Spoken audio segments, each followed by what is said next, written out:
here. If you know this one, why don't you join with me? Oh, when the saints go marching in. Oh, when the saints go marching in. Oh, Lord, I want to be in that number. When the saints go marching in.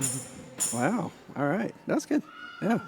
You know, that was actually a test, because I was really curious to see if people all the way up here in New England knew that song. But not only that, but if the music would actually move you. And I just think it's quite fascinating that you started clapping and tambourining along the way.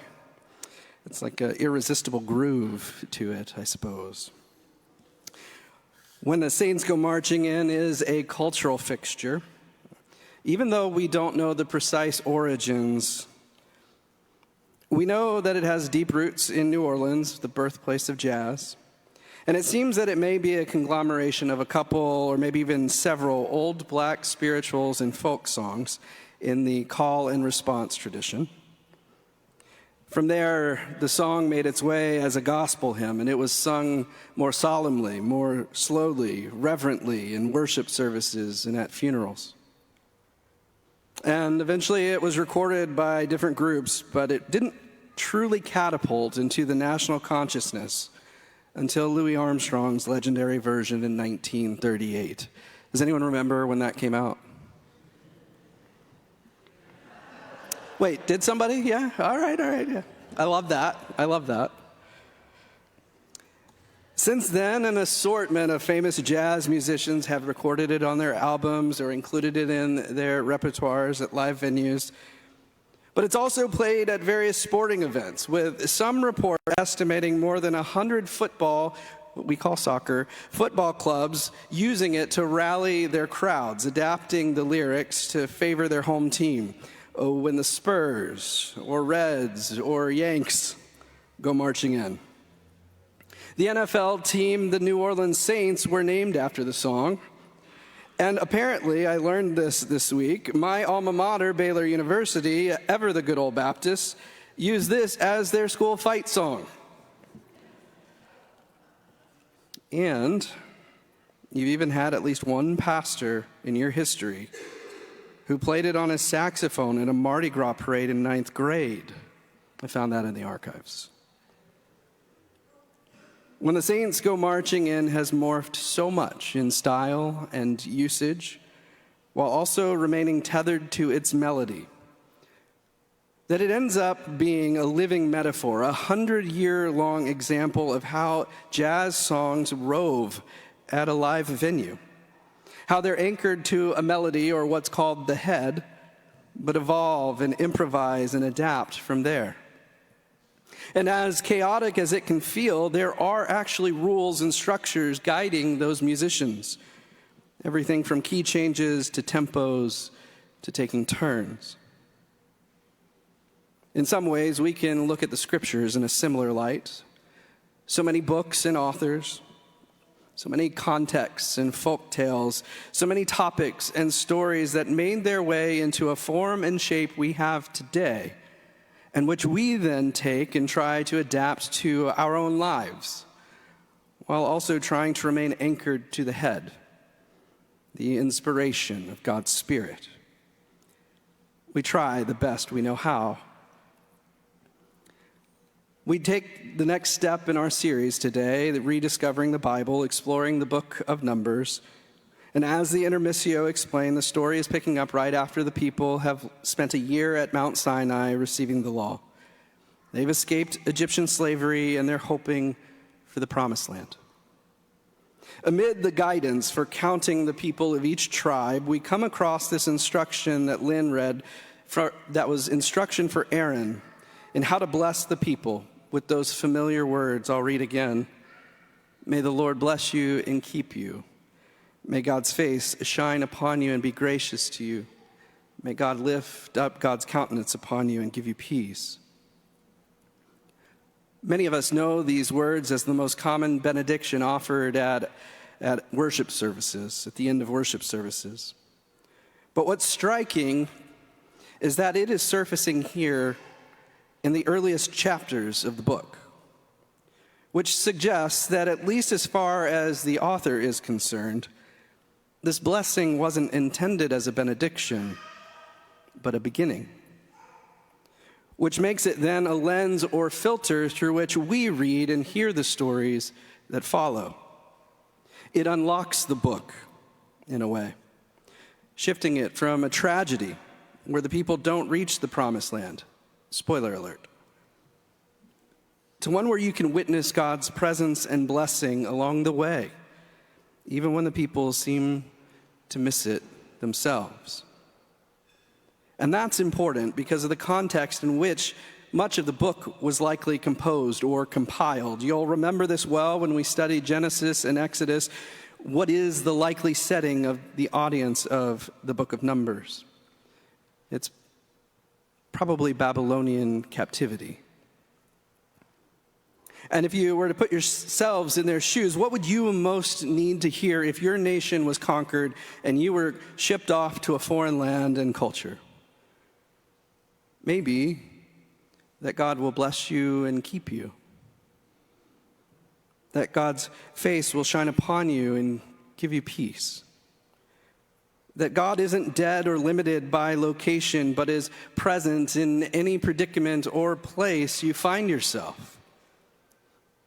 And that last part is the underlying message of the second part of our scripture reading from chapter 9, the tabernacle. It becomes a central character in the story.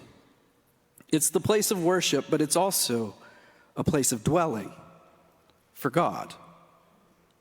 The word tabernacle comes from the Hebrew word that means dwelling place, tabernacle. Further, the story explains that the people will know that God is with them by a sign, a pillar of fire at night that hovers over the tabernacle, or a cloud or a pillar of smoke in the daytime. The message is clear. God is with them, dwelling, tabernacling among them in this tent in the middle of nowhere. And not only that, but the story explains that the cloud would sometimes lift up higher and move away. And when that happened, it was a sign to the people that they should too. They were supposed to pack up and follow the Spirit of God wherever she was headed. It's gorgeous theology to me. A God who dwells with the people, but a God who is also on the move, roving, active, never stagnant. And for a people in the throes of captivity, what better balm for their weary hearts? What better hope for their shackled spirits than to be reminded that their God did not remain in the rubble in Jerusalem or the ruins of their temple? Theirs is the tabernacling God who is with them even there, dwelling with them in Babylon. But not only that, this kinetic God won't abide their captivity forever. One day, they'll be on the move again. Friends, we'd be wise to let that message bless and keep us today.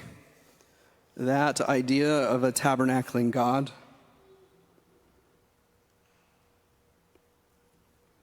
The world is scary and ruthless. The powers of goodness and truth and justice and kindness are seemingly being conquered by corruption and cruelty and vanity and violence. It increasingly feels like the values we hold are being warped and our virtues are atrophying. Life is trying and unsettling on the personal level too, where loneliness is an epidemic and our gaze is constantly being reconditioned downward and inward and backward, not upward and outward and onward.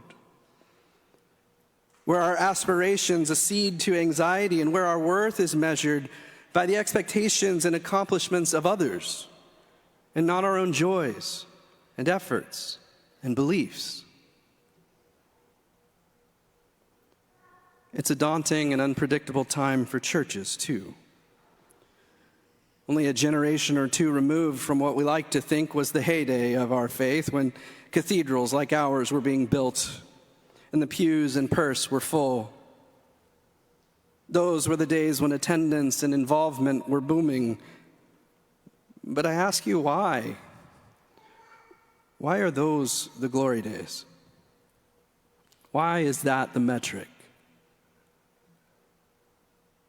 Because to me, it seems like the scriptures tell a different story. They remind us that life is more often than not similar to what we're all experiencing today in the national discourse, in our personal lives, and in the ebbs and flows of church attendance. I think those good old days are the outlier, not today. Christianity, Judaism, so many faith traditions, they find their footing, they find their meaning within the hard times. How many of the books and teachings in the Bible were set or composed during times of captivity or oppression or slavery? How many were written when Christianity was the law of the land? It seems to me Christianity gets lost in the wilderness of its own making, ironically, when it becomes unwilded and domesticated, when it's institutionalized, nationalized, and co-opted by power. That's when it most often yields to the temptations of dark power in terrible and tragic ways. The Crusades, the Inquisition, conquistadors, colonization, Christian nationalism. But to bring this back to us just a little bit, something a little bit closer to home, to our lives, the point I'm trying to make, that I think the story is trying to tell, is that God is both near and on the move. And it's up to us to keep up or not. We can grieve the good old days, but please don't let them become a false idol or a faulty metric of God's presence or our faithful living. That's the temptation of captivity. It's the logic of empire. God is not bound by place or numbers. If ever God is limited, it's only by the shadow side of our free will when we end up lacking hope or faithfulness or a sacred imagination. Which is why stories like these are so important, which is why we turn back to stories like these, to be reminded, just as the Jewish people were reminded, that God's blessing is a beginning and not an end. That God will bless and keep us and shine upon us. That God is tabernacling among us, at once dwelling within us and also roving in new directions. Like jazz music, unsettling for those of us who enjoy something a little more predictable, but ever so life-giving, by how it evolves and adapts and grows by its freedom and creativity and trust in each other. That blossoms because it remains connected to the head, no matter where it leads.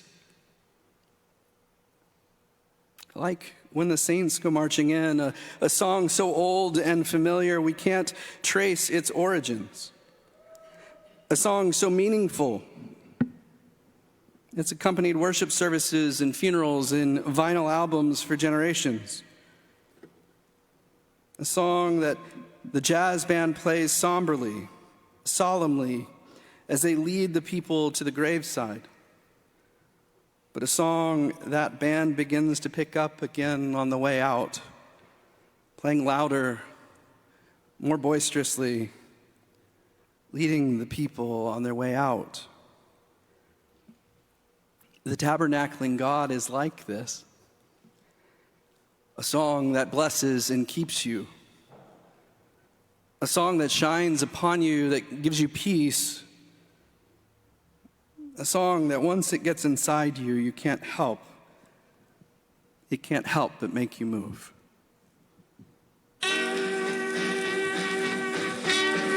Sisters and brothers, this is Reverend Satchmo getting ready to beat out this mellow sermon for you. My text this evening, when the saints go marching in. Here come Brother Hickenbottom down the aisle with his trombone. Blow it, boy.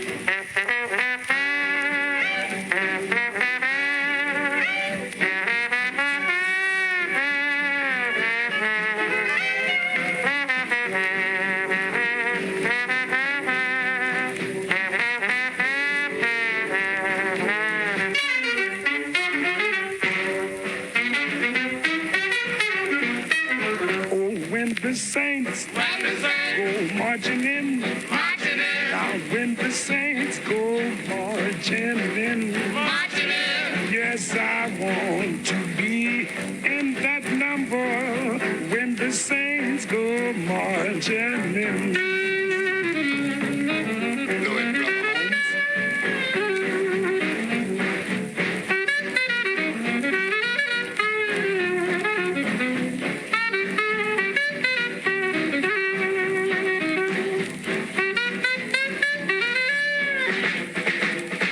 When the saints go marching in, when the saints go marching in, yes, I want to be